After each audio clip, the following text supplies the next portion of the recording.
ciri atau tanda-tanda datangnya kiamat. Nah, kalau sudah bicara soal tanda kiamat itu ada dua. Pertama yang disebut alamatus sughra, tanda-tanda kecil. Ini waktunya masih ada tenggang. Ada yang dinamakan alamatul kubra, tanda-tanda besar. Artinya kiamat sudah diambang pintu. Apa tanda-tanda kecil dari datangnya hari kiamat itu? Misalnya kata Nabi, apabila ilmu sudah diangkat oleh Allah. Artinya apabila ulama sudah banyak wafat, minat orang belajar agama berkurang, lalu kebodohan nampak merajalela di mana-mana, zina dikerjakan secara terbuka, minuman-minuman keras jadi kebanggaan, itu termasuk di antara tanda-tanda kecil terjadinya hari kiamat. Apalagi misalnya iza waladatil ammatu rabbataha, apabila budak sudah melahirkan tuan. Apa maksudnya? Ada yang mentafsirkan apabila anak sudah bisa membudaki orang tuanya. Orang tua yang melahirkan dia, yang membesarkan dia, demi setelah si anak besar jadi orang berpangkat, bertitel, berharta, berkedudukan, jadilah orang tua itu budaknya. Sehingga sering dibilang kalau orang tua kaya, anak jadi raja. Tapi kalau anak yang kaya, orang tua sering jadi budak. Apalagi munculnya fitnah yang bergelombang, timbul perang antara dua bangsa yang besar, waktu berjalan terasa sangat pendek sekali. Itu merupakan tanda di antara tanda-tanda kiamat. Termasuk di dalamnya sulit membedakan mana laki, mana perempuan. Kan kalau tanda-tanda kayak begini sekarang sudah banyak kita lihat kan. Ulama banyak wafat, penggantinya sulit. Zina dikerjakan berterang-terangan, minuman keras jadi kebanggaan, banyak anak membudaki orang tuanya, sulit membedakan mana laki mana perempuan. Kadang-kadang dari belakang kita lihat perempuan bener, begitu kita colek nengok jenggotan.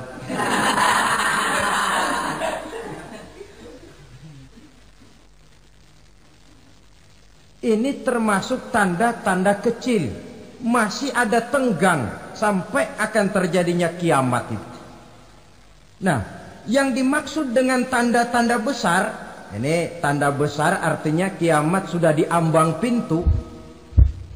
Pertama, matahari terbit dari sebelah barat.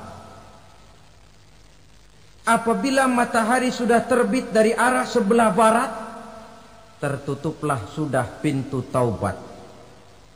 Bersabda Nabi kita, la taqumus sa'atu hatta tatlu'a syamsu min maghribiha. Tidak akan datang hari kiamat sampai matahari terbit dari arah sebelah barat. Wa iza tala'at, manakala matahari telah terbit dari arah sebelah barat, wara'ahan nasu, manusia banyak menyaksikan itu, amanu ajma'un, mereka pun lalu beriman. Yang tadinya kafir, yang tadinya ingkar, yang tadinya membangkang, setelah melihat matahari terbit dari sebelah barat, buru-buru beriman, berlomba-lomba mengucap dua kalimat syahadat. Tapi apa yang terjadi? Kata Nabi, wadzalika hina la yanfa'u nafsan imanuha lam takun amanat min qabl. Hari itu adalah hari yang iman sudah tidak berguna lagi bagi seseorang apabila sebelumnya memang dia tidak pernah beriman. Au kasabat fi imaniha khaira, atau beriman tetapi tidak pernah melakukan kebajikan di dalam keimanannya itu.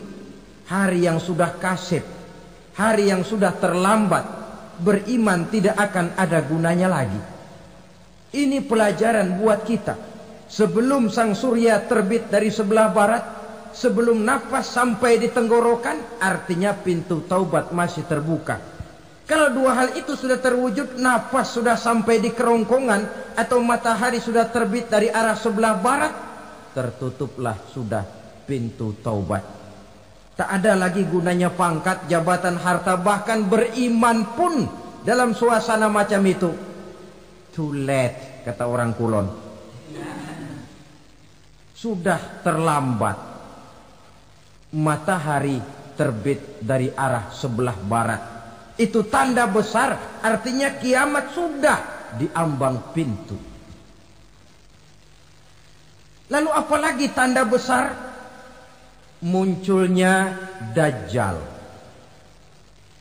Dajjal artinya pendusta-pendusta yang menyesatkan manusia.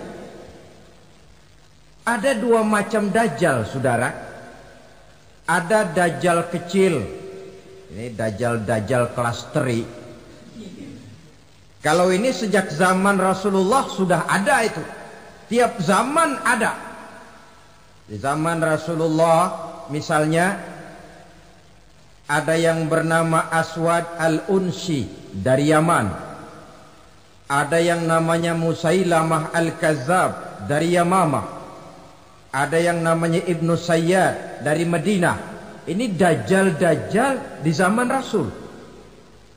Musailamatul Kazzab memproklamirkan diri jadi nabi dia. Di zaman Rasul masih hidup. Ini Dajjal zaman Nabi. Di zaman sahabat muncul Dajjal. Di zaman kita sekarang ini Dajjal pun gentayangan. Dajjal kelas 3. Kerjanya mendustakan manusia, menyesatkan manusia, memalingkan manusia dari jalan yang benar dan diridhoi oleh Allah Subhanahu wa taala. Adapun yang merupakan tanda besar dari datangnya kiamat, Dajjal kelas kakap. Pembohong-pembohong besar yang menyesatkan masyarakat manusia berpaling dari jalan Allah mengikuti jalan mereka. Apa sih ciri Dajjal itu? Kata Nabi dalam hadis Bukhari Muslim, "Inna Dajjala", sesungguhnya yang namanya Dajjal itu yakhruju, satu saat akan muncul mendekati hari kiamat. Wa inna ma'ahu ma'an, si Dajjal ini membawa air. Wanaran, dan juga membawa api. Dua simbol. Di tangan yang satu dia bawa air, di tangan yang satu dia bawa api. Wa ammal ladzi yarahu an-nasu ma'an fanarun. Adapun yang orang banyak lihat air, hakikatnya adalah api. Yang dilihat api, hakikatnya adalah air. Oleh sebab itu, kalau api yang ditawarkan, ambillah air. Kalau air yang ditawarkan, pilihlah api. Maksudnya apa ini? Ini bahasa simbol, saudara-saudara.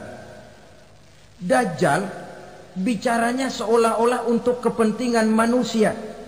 Menawarkan surga. Surga yang dia tawarkan hakikatnya neraka. Hai manusia, kalau kau mau bahagia, jangan dekat-dekat dengan agama. Solat itu tidak efektif dan efisien, tidak produktif dari segi ekonomi itu. Menghadiri majelis taklim cuma buang-buang waktu. Tahajud, tasbih, tahlil, baca Quran, apa itu? Pekerjaan mubazir saja. Hidup ini cuma sekali. Masa yang cuma sekali, manfaatkan dengan sebaik-baiknya. Mumpung. Dibawanya sifat mumpung, tetapi dalam pengertian yang sangat negatif. Bicaranya seolah-olah untuk kepentingan manusia, tetapi sebenarnya menjerumuskan manusia. Menawarkan air, tapi sebenarnya api. Menawarkan api, tapi hakikatnya air. Buat apa kamu sholat? Buat apa kamu bayar zakat? Buat apa kamu puasa? Surga yang dicanangkan Dajjal, hakikatnya neraka. Neraka yang digambarkan Dajjal pada dasarnya adalah surga. Jadi memutarbalikkan fakta itu kerjaan Dajjal.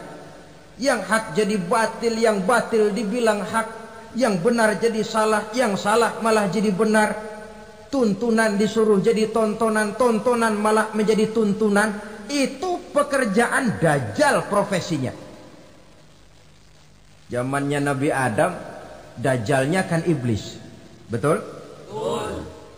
Apa sih gang kerayuan iblis itu? Allah setelah menciptakan Nabi Adam kan bilang, Adam, kau dan istrimu Hawa tinggal di surga ini. Seluruh fasilitas yang ada di surga persilahkan kau nikmati. Satu yang tidak boleh, jangan coba-coba dekati pohon khuldi. Dekat saja jangan, apalagi sampai memetiknya. Datang Dajjal yang namanya iblis ini. Adam, kamu tahu nggak kenapa tidak boleh makan buah khuldi? Ya nggak tahu, pokoknya saya dilarang. Bodoh kamu Dam. Khuldun artinya kekal. Kalau kamu makan itu buah, kau akan kekal di surga buat selamanya. Allah tidak kepengen, maka dilarang kamu makan buah khuldi. Kalau kau ingin kekal di surga Adam, makan saja.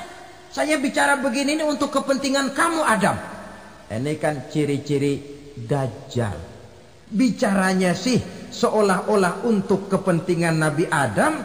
Hakikat sebenarnya menjerumuskan Nabi Adam supaya ingkar dan melanggar larangan dari Allah Subhanahu wa ta'ala. Jadi setelah muncul Dajjal, timbul kekacauan-kekacauan di masyarakat. Banyak yang terpengaruh, terpedaya dan terpesona. Termasuk mereka yang memproklamirkan diri jadi nabi. Mereka yang memproklamirkan diri jadi rasul di zaman sesudah Rasulullah wafat. Itu adalah Dajjal-Dajjal. Maka saya ingatkan, kalau di zaman kita sekarang ini ada orang ngaku jadi nabi, ada orang ngaku jadi rasul, biar bahasa Arabnya kental, Quran hafal, hadis ribuan hadis hafal, biar pakai serban sampai menyengser ke tanah, bahasa Arabnya fasih, tapi dia mengaku jadi nabi, jadi rasul. Kita umat Islam wajib tidak percaya. Wajib untuk tidak percaya. Itulah Dajjal-Dajjal zaman kita sekarang ini. Tidak mustahil mereka datang mempengaruhi umat awam supaya berpaling dari Rasulullah, mengikuti mereka. Nah, di akhir zaman nanti, mendekati hari kiamat, Dajjal ini muncul. Dajjal kelas kakap, menyesatkan masyarakat manusia untuk berpaling dari Islam, mengikuti seruan mereka.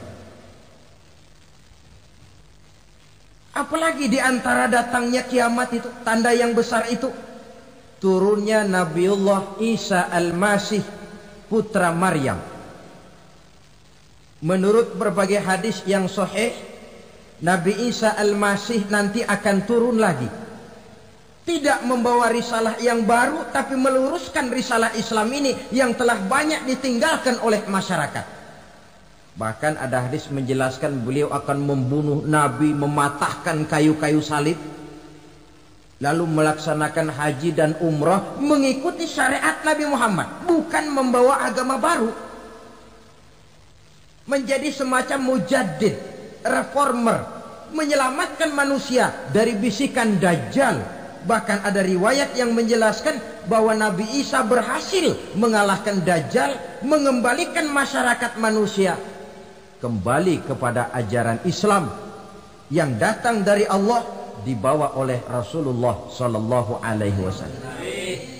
Dengan kata lain, turunnya Nabi Isa bukan sebagai nabi dan rasul baru, tetapi mengikuti syariat Nabi kita Muhammad sallallahu alaihi wasallam.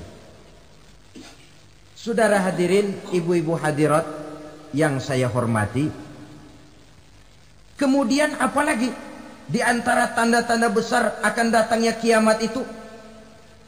Keluarnya asap atau awan Kata Nabi, inna min asyrati sa'ah dukhanan yamla'u ma bainal masyriqi wal maghrib. Di antara tanda-tanda kiamat munculnya awan antara langit dan bumi. Ini pun diperkuat dalam surah Ad-Dukhan ayat 10. Fartaqib yauma ta'tis sama' bidukhanin mubin fayughshan nas hadza azabun alim. Bagi orang-orang yang beriman, mereka biasa-biasa saja. Tapi bagi orang kufur, datangnya asap dan awan ini merupakan azab yang kelewat pedih. Barangkali sedikit mendekati gambaran tentang azab yang pedih ini, saya ingatkan alam pikiran kita kepada peristiwa yang belum lama terjadi. Pernah dengar berita bocornya reaktor nuklir di Chernobyl, Uni Soviet? Pernah dengar? Nah, bocornya reaktor nuklir di Chernobyl yang mengakibatkan ratusan bahkan sangat mungkin ribuan nyawa. Cuma satu reaktor. Bagaimana kalau seluruh cadangan nuklir yang dimiliki oleh para negara adikuasa ini diledakkan? Bahkan yang konon menurut catatan, cadangan nuklir yang dimiliki bersama oleh Amerika dan Rusia sekarang ini sudah sanggup memusnahkan 6 miliar manusia. 1,5 kali lebih banyak dari jumlah manusia yang nongkrong di permukaan bumi ini. Saudara-saudara hadirin yang saya hormati, lalu saat mendekati hari kiamat, apalagi tandanya? Setelah Nabi Isa wafat, pada saat turunnya yang kedua kali, lalu Allah meniupkan angin sejuk. Semua orang-orang beriman, orang-orang baik wafat, sehingga penghuni bumi ini cuma tinggal lagi terdiri dari orang-orang kafir. Tidak ada lagi di bumi ini yang bisa mengucapkan Allah. Sehingga dalam hadis qudsi itu ada keterangan, innallaha azza wa jalla yaqulu li Israfil. Allah pernah pesan kepada malaikat Israfil. Kata Allah, Israfil, idza sami'ta qailan yaqul Allah Allah fa akhirin nafakh 40 sanatan ikraman liqailiha. Hai Israfil, apabila kau dengar di permukaan bumi masih banyak orang yang mengucapkan Allah Allah, maka tunda sangkakala kiamat itu 40 tahun. Untuk apa? Ikraman liqailiha, menghormati orang yang mengucapkan Allah Allah itu. Wah, jadi karena sekarang masih banyak yang mengucapkan Allah, besar hatilah kita, masih jauh kiamat itu. Tapi jangan lupa, kiamat pribadi, kiamat kecil itu yang gak kita sangka-sangka. Ajal datang mencabut nyawa, itu kiamat pribadi. Dan itu yang pasti kita hadapi. Dan itu yang membuat kita tidak boleh bersikap main-main di dalam kehidupan sekarang ini. Saudara hadirin yang saya hormati, tidak ada lagi orang-orang muslim. Seluruh penduduk dunia ini kafir. Lalu terciptalah struktur sosial yang berlandaskan prinsip hidup semau gue. Bakal terjadilah prinsip di mana yang kaya menyantap yang miskin, yang kuat menindas yang lemah. Hidup sudah bagaikan di rimba belantara. Berlaku hukum rimba. Siapa yang kuat dia yang menang, siapa yang lemah menjadi mangsa. Timbul kekacauan, maksiat merajalela, munkarat menjadi-jadi. Sehingga isi bumi ini penuh dengan segala macam perbuatan dosa. Tidak ada perlunya lagi alam diperpanjang temponya. Datang saat yang sudah dijanjikan oleh Allah Azza wa Jalla, maka terjadilah yang disebut kiamat kubra, kiamat besar, kiamat hancur-hancuran. Bagaimana kejadian ini dimulai? Dalam surah Az-Zumar ayat 68, Allah Subhanahu wa taala berfirman, "Wa nufikha fis-suri fasa'iqa man fis samawati wa man fil ardi illa man sya'allahu." Maka manakala ditiuplah sangkakala, terkejutlah seluruh yang ada di langit dan seluruh yang ada di bumi. Bila saat kiamat datang, Allah perintah malaikat Israfil, "Israfil, tiup sangkakalamu." Ditiuplah sangkakala oleh malaikat Israfil. Yang akibat daripada tiupan itu, seluruh yang ada di langit, seluruh yang ada di permukaan bumi terkejut. Yang ada di langit siapa? Malaikat kan. Bayangin aja kalau malaikat kaget, apalagi kita. Terkejut seluruh makhluk yang ada di bumi, yang ada di langit mendengar suara sangkakala itu. Bunyinya tidak sanggup kita bayangkan dahsyatnya. Ledakan nuklir, ledakan neutron, belum apa-apa ketimbang bunyi sangkakala malaikat Israfil ini. Nah, lalu mendengar bunyi sangkakala ini, gemparlah makhluk, kacaulah alam. Bumi gempa, planet-planet bertabrakan, gunung meletus, air laut tumpah ke darat, angin topan bertiup, halilintar menyambar. Lalu semua yang bernama hidup mati total. Mati bareng tanpa persiapan. La haula wala quwata illa billah. Saya kadang-kadang dalam tafakur bermohon, ya Allah, mudah-mudahan saya enggak nemuin kiamat beneran. Ngeri. Tidak bisa kita bayangkan macam apa suasana seperti itu. Allah saja banyak memberikan gambaran, misalnya Al-Qari'ah, wa mal qari'ah, wa ma adraka mal qari'ah. Kejadian yang menggemparkan. Tahukah kamu apa kejadian yang menggemparkan itu? Yauma yakunun nasu kal farasil mabsus wa takunul jibalu kal ihnil manfus. Pada saat itu manusia berterbangan bagai kupu-kupu. Gunung berterbangan seperti kapas ditiup angin. Gunung saja macam kapas, konon lagi manusia. Kematian total, mulai semut sampai gajah mati,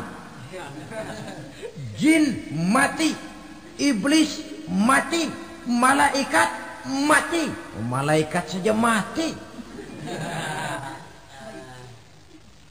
Saudara hadirin yang saya hormati, kematian total yang tanpa persiapan.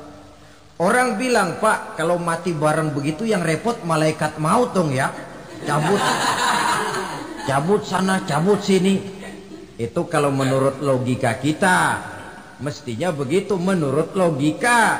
Tapi logika juga yang nggak perlu serepot itu. Sebab untuk mematikan listrik di wilayah DKI, di wilayah Jakarta, nggak perlu tiap rumah didatengin, matiin, ya lama. Cukup dari kantor pusatnya saja PLN tekan satu tombol, gelaplah seluruh Jakarta. Saudara hadirin yang saya hormati, kematian total. Lalu setelah kematian total, planet-planet juga mati, dalam arti tidak bergerak dan beredar. Angin mati, dalam arti tidak bertiup. Air mati, dalam arti tidak ada riak gelombang. Pokoknya semua mati. Kullu nafsin za'iqatul maut. Semua yang bernafas mati. Dalam ayat lain, kullu man 'alaiha fan. Semua yang ada di permukaan bumi fana.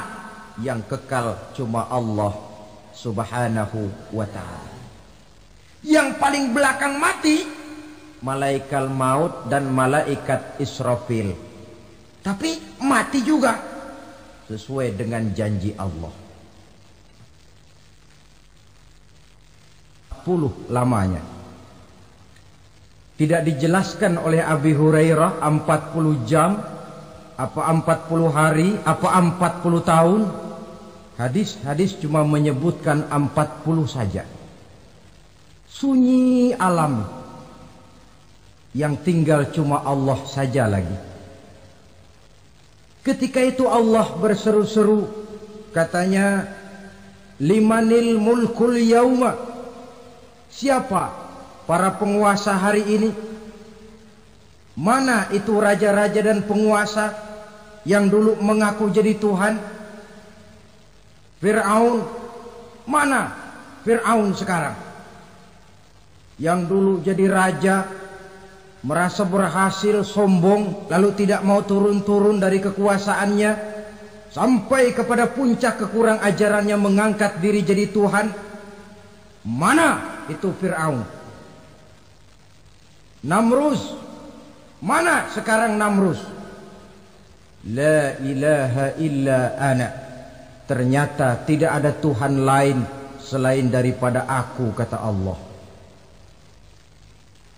Proses kemudian, saudara-saudara, turunlah hujan dari langit. 40 lamanya hujan itu. Tidak jelas juga 40 jam apa 40 hari. Setelah air turun membasahi, datanglah tiupan sangkakala yang kedua. Semua yang bernama mati bangkit dari kuburnya masing-masing. Ini yang disebut Yaumul Ba'thi, hari kebangkitan. Allahu Akbar. Pada saat kita bangkit dari kubur kita masing-masing, kumpul di padang mahsyar namanya. Bayangin aja, saya sendiri nggak sanggup bayangin. Manusia sejak zaman Adam sampai zaman kiamat kumpul bareng di tempat sama. Berapa banyaknya itu?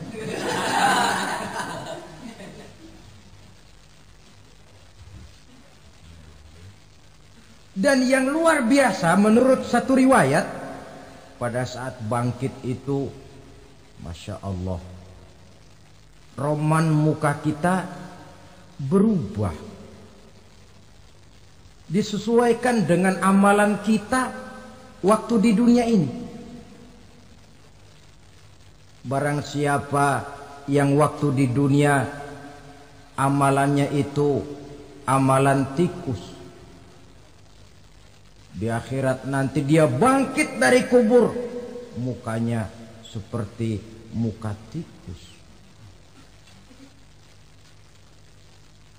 Gagah betul badannya, tapi mukanya seperti tikus. Kenapa? Amalannya waktu di dunia seperti amalan tikus. Apa amalan tikus itu? Suka ngegeragoti barang yang sudah disimpan rapi-rapi. Orang sudah simpan uang rapi-rapi, simpan perhiasan rapi-rapi, digeragoti oleh tikus. Maling-maling, pencoleng-pencoleng, koruptor-koruptor. Itu nanti di akhirat nanti kita lihat mukanya seperti muka tikus. Oh ini waktu di dunia suka nyolong, hanya seperti muka tikus. Barang siapa yang waktu di dunia ini amalannya itu amalan macan, dia akan bangkit nanti mukanya seperti muka macan. Apa amalan macan? Macan itu amalannya menang-menangan. Orang yang mau menang saja nggak mau mengalah. Coba lihat di hutan. Kenal hutan nggak? Di hutan, raja hutan di mana-mana pasti macan. Betul kan? Betul. Padahal hutan belum pernah bikin pemilihan umum. Tapi macan tidak peduli ada pemilihan umum apa tidak, pokok saya raja. Sebab apa? Macan jadi raja itu bukan karena benar, tapi karena kuat jadi raja. Setelah dia jadi raja, rakyat hutan yang mesti dilindungi malah dimakan oleh raja macan. Kambing rakyat hutan dimakan oleh macan. Ayam rakyat hutan dimakan oleh macan. Itu nanti kita lihat di akhirat itu mukanya seperti muka macan, gagah betul. Lalu barang siapa yang di dunia ini amalannya itu seperti amalan anjing, nanti dia punya muka seperti muka anjing. Apa amalan anjing? Pertama, anjing itu kalau disuruh jaga rumah, dia tidak bisa membedakan mana maling, mana tamu. Biar yang datang maling, kalau bawa tulang, anjing kalem. Yang kedua, anjing itu akan setia kepada siapa saja yang memberinya roti. Siapa yang memberinya roti, itulah majikannya. Apa kata majikannya, pasti dia laksanakan. Soal benar atau salah dia tidak peduli. Setelah anjing dapat roti, dia tidak punya pilihan lain kecuali bilang, abdi mah kumaha juragan wae ayeuna mah.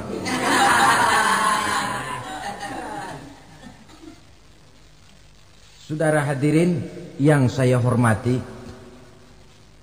berkumpul di padang mahsyar, tiap orang sibuk dengan persoalannya masing-masing.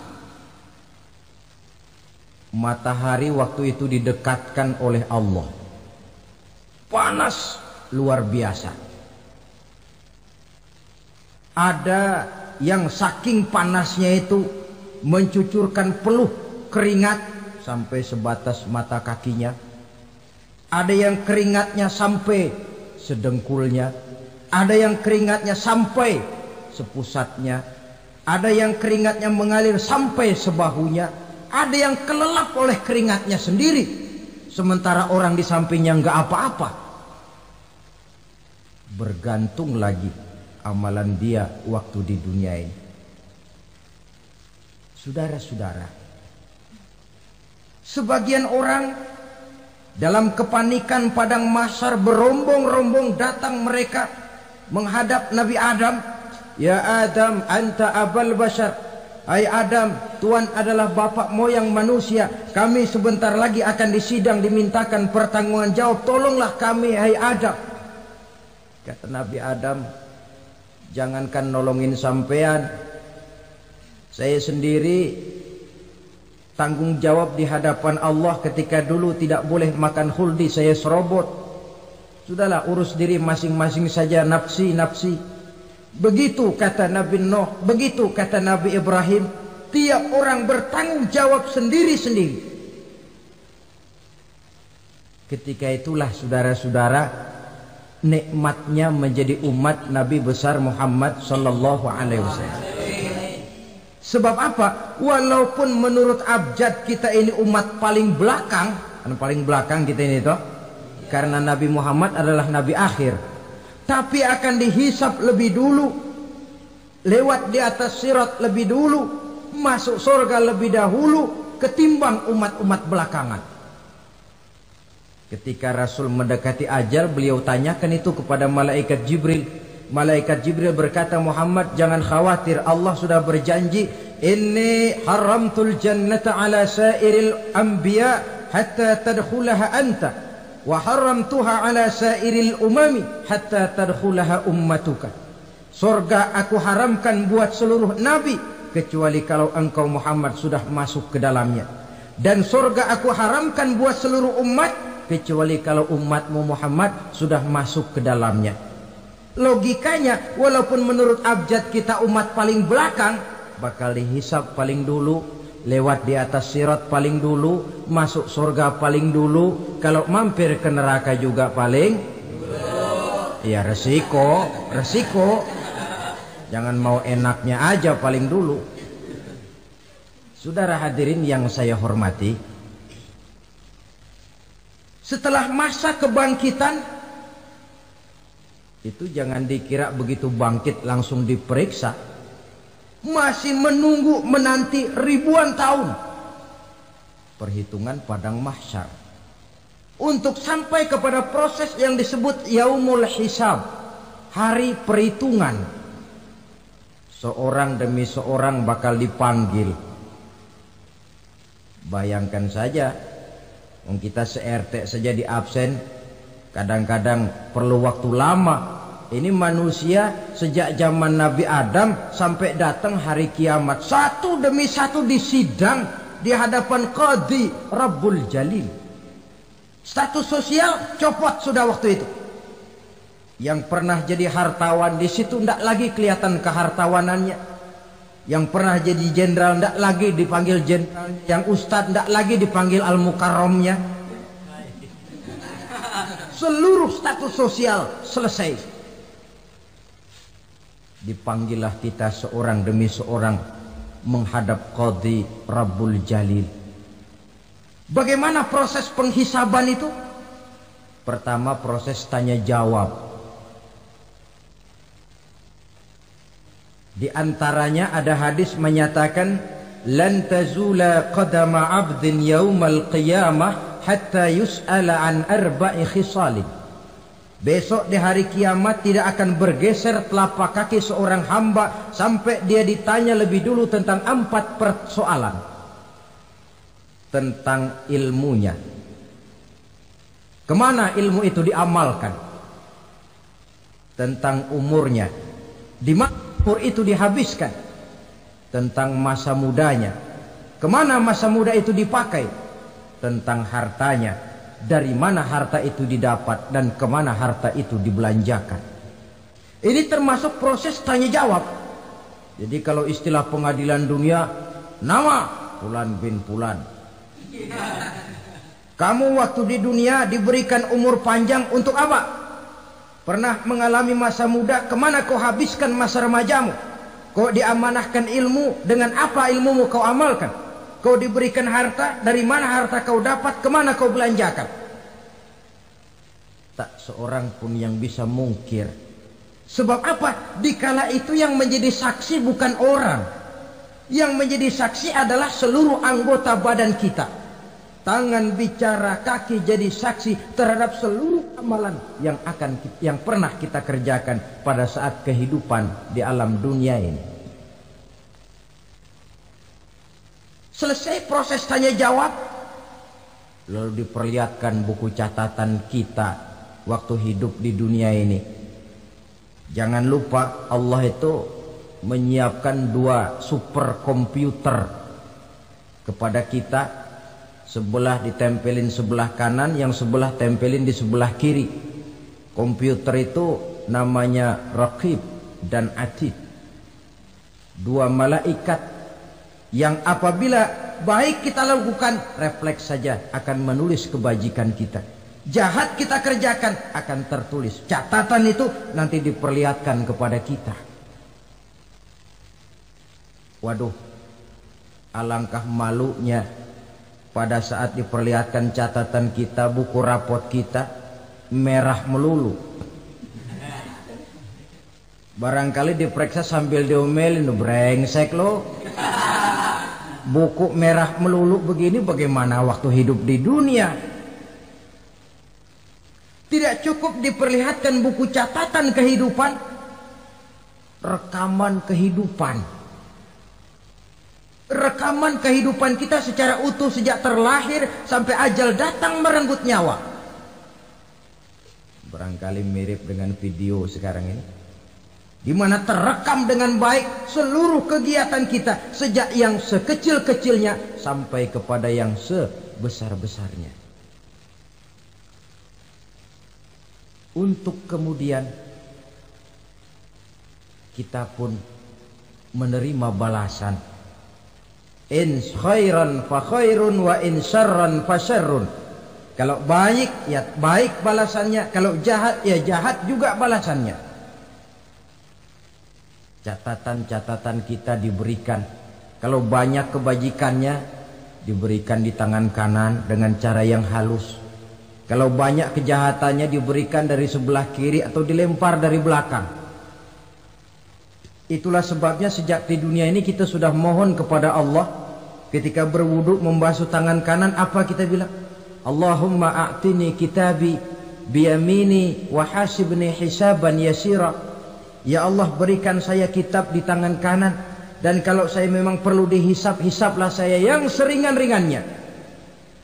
Tangan kiri berlindung kita kepada Allah Jangan sampai diberikan kitab di tangan kiri atau dari arah sebelah belakang.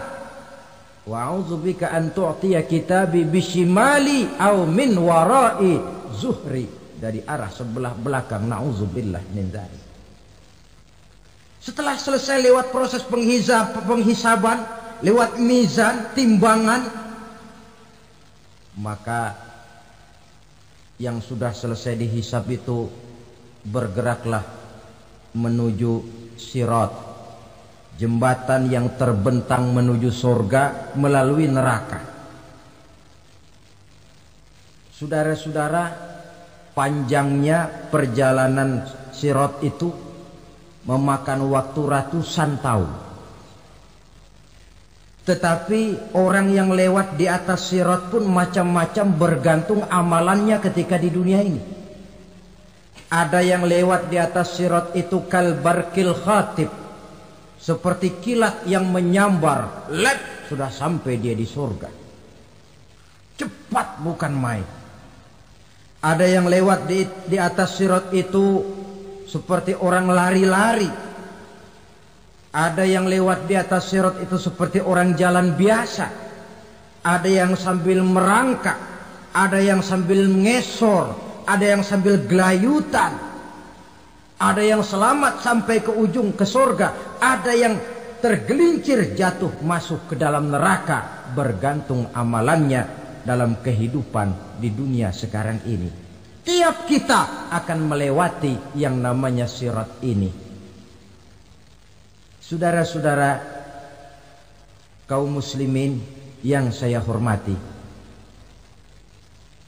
dengan demikian mereka yang selamat melalui sirat sampai ke terminal akhir surga, mereka yang ketika dihisab ternyata banyak kejahatannya daripada kebaikannya, mereka singgah di dalam neraka. Nah, adapun orang-orang yang beriman menurut ayat Quran dan hadis Nabi itu nanti ada bermacam-macam. Ada orang beriman itu yang dimasukkan surga. Ada orang beriman itu yang dimasukkan ke dalam surga. Ada orang beriman itu yang disebut penduduk surga. Kenapa lain-lain, Pak? Karena waktu di dunia amalannya juga lain-lain. Ada orang beriman yang masuk surga. Ini paling murah tiketnya. Mau masuk surga? Kata Nabi begini, ma min abdin qala la ilaha illallah thumma mata ala dhalik illa dakhala al-jannah. Kalau seorang hamba sudah mengucap dua kalimat syahadat, dia yakin dengan kebenaran kalimat itu sampai matinya, orang itu akan masuk surga. Abi Dzar yang waktu itu diajak bicara heran, ya Rasul kok gampang betul? Iya. Walaupun orang itu mencuri, iya. Walaupun orang itu berzina, iya. Biar dia mencuri, biar dia berzina, kalau dia sudah mengucap dua kalimat syahadat, dia yakin dengan kebenaran kalimat itu sampai matinya, itu orang akan masuk surga. Jadi masuk surga cukup dua kalimat syahadat, yakin sampai mati, masuk surga. Itu perkara masuk. Tapi kalau pertanyaannya diterusin, masuknya kapan, Pak? Nah, ini lain lagi urusannya. Sebab ada yang masuknya itu langsung, ada yang mampir dulu. Di sana tempat cuma dua, kalau tidak surga, neraka. Mau ke surga tapi mampir dulu, yang mampirnya jelas di neraka.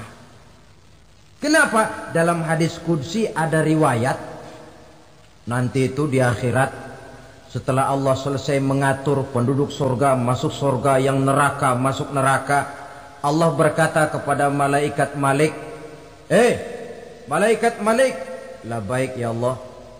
Itu bajingan-bajingan tengik, manusia-manusia durjana yang waktu di dunia tidak mau sujud, jauh dari ulama, gemar melakukan yang munkarat dan maksiat, hidup di tengah masyarakat selalu jadi bibit keonaran, kufur, sudah masuk neraka semua. Sudah ya Allah. Nah, kalau sudah, coba sekarang kamu masuk, Malik. Saya, iya, masuk neraka. Mau apa ya Allah? Kata Allah, akhriju minan nar man kana fi qalbihi misqala habbatin min khardalin min iman. Kau masuk neraka, cari di dalam neraka orang-orang yang ada imannya walaupun kecil sebesar biji zarah, angkat mereka keluar. Masuk malaikat Malik ke neraka, cari orang yang ada imannya, korek-korek. Ya repot, udah pada gosong. Yang ada imannya diangkat ke atas, yang ada imannya diangkat ke atas, lalu dimandikan di Nahrul Hayat, namanya sungai kehidupan di akhirat nanti. Cakep lagi rupanya, bersih lagi wajahnya, apel di hadapan Allah. Kata Allah, bagaimana mas? Kapok nggak sampean?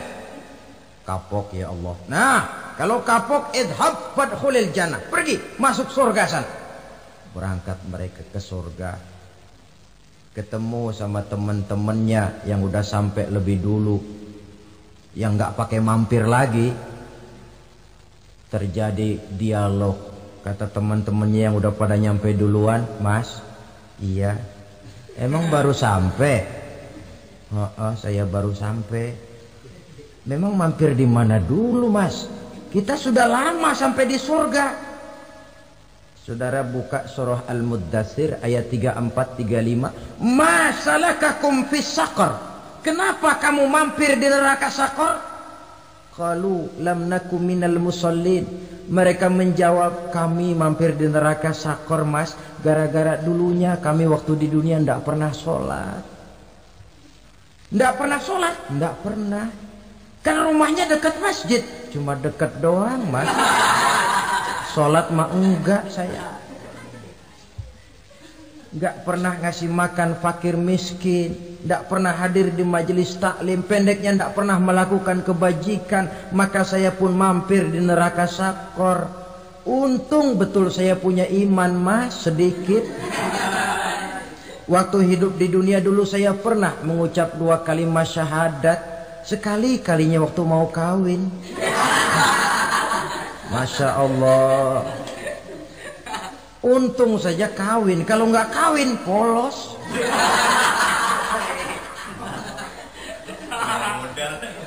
Itu juga pengulu sudah setengah mati ngajarin. Asyhadu alla asyaduaan asyaduaan.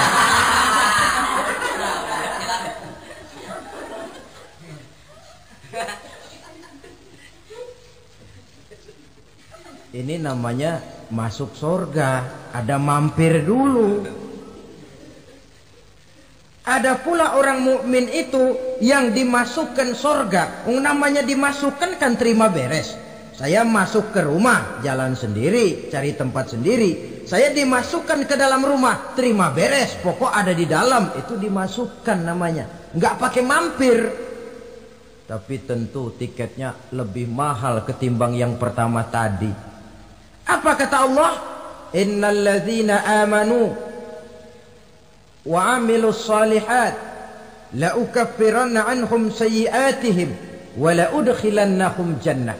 Sesungguhnya orang-orang yang beriman kemudian beramal soleh, kami hapuskan segala dosa dan kesalahannya, kami masukkan mereka ke dalam surga. Lihat ayatnya. Allah yang memasukkan, kita yang dimasukkan. Tidak pakai transit, tidak usah mampir. Cuma tidak cukup syahadat, tidak cukup amanu, tapi diiringi dengan wa'amilus salih. Iman, amal. Tidak cukup syahadat, lalu dibuktikan dia sholat, dia zakat, puasa, lalu dia melakukan berbagai macam kebajikan. Ini yang menyebabkan dia tidak pakai mampir di tempat yang bernama Saqar. Lalu ada pula orang mukmin itu yang disebut penduduk surga. Wah, ini sudah VIP ini. Ashabul jannah, penduduk surga. Siapa mereka? Kata Allah, innal ladzina amanu summa istaqamu fala khaufun 'alaihim wala hum yahzanun ulaika ashabul jannah hum fiha khalidun. Sesungguhnya orang-orang yang beriman lalu istiqamah, tetap dalam melaksanakan perintah Allah, tidak goyang, tidak labil tapi stabil, istiqamah, mereka tidak takut dan tidak bersedih hati. Merekalah penduduk surga. Iman, istiqamah. Tidak punya duit, sembahyang. Banyak duit, sembahyang. Miskin, sembahyang. Kaya, tetap sembahyang. Istiqamah. Kadang orang kalau susah rajin ke masjid, banyak duitnya ngelihat masjid melengos. Waktu miskin hamba Allah, setelah kaya jadi hamba harta. Bergeser, tidak ada nilai istiqomahnya. Saudara-saudara, dengan begitu penduduk neraka itu dua. Ada penduduk permanen, ada penduduk yang semi permanen. Yang semi permanen orang-orang beriman yang mempunyai dosa besar. Mereka masuk ke neraka untuk menerima azab sesuai dengan dosanya. Bila selesai masa azab itu, mereka akan diangkat untuk ditempatkan kembali ke dalam surganya Allah Subhanahu wa ta'ala. Nah, dikala itulah saudara-saudara, ada yang disebut syafaat dari Rasulullah Sallallahu Alaihi Wasallam. Tapi tentu jangan lupa, syafaat ini ibarat kain menambal dia. Kita punya kain bolong-bolong sedikit, syafaat yang menambal. Sholat kita ada kurang dikit, sedekah kita ada campur riak dikit, amalan kita ada tidak karena Allah dikit, kita berharap syafaat. Jadi biarlah kain masih bolong-bolong, yang penting punya kain. Tapi kalau kainnya tidak ada, yang ditambal apanya? Sholat tidak, puasa tidak, zakat tidak, berharap syafaat saja. Ya, terlalu berlebihan itu. Saudara hadirin yang saya hormati, apabila selesai proses penghisaban, proses penghitungan, maka dikala itulah manusia terbagi dalam dua kelompok besar. Fariqun fil jannah wa fariqun fis sa'ir. Sekelompok orang-orang beruntung yang masuk ke dalam surga, dan sekelompok lagi masuk ke dalam neraka. Akan memakan waktu untuk menceritakan sifat surga dan neraka, tapi insya Allah pada kesempatan pertemuan lain saya sampaikan. Namun sebagai gambaran umum cukuplah saya sampaikan sebuah hadis qudsi. Allah jelaskan, a'dadtu li'ibadiyas salihin ma la 'ainun ra'at wa la uzunun sami'at wa la khatara fi qalbil bashar. Aku sediakan buat hamba-hambaku yang soleh, yang tidak pernah terlihat oleh mata, tidak pernah terdengar oleh telinga, dan belum pernah terdetik dalam hati manusia. Jadi kenikmatan surga belum pernah dilihat mata, belum pernah didengar telinga, belum pernah terdetik dalam hati. Pedihnya azab neraka belum pernah terlihat mata, belum pernah terdengar telinga, belum pernah terdetik dalam hati.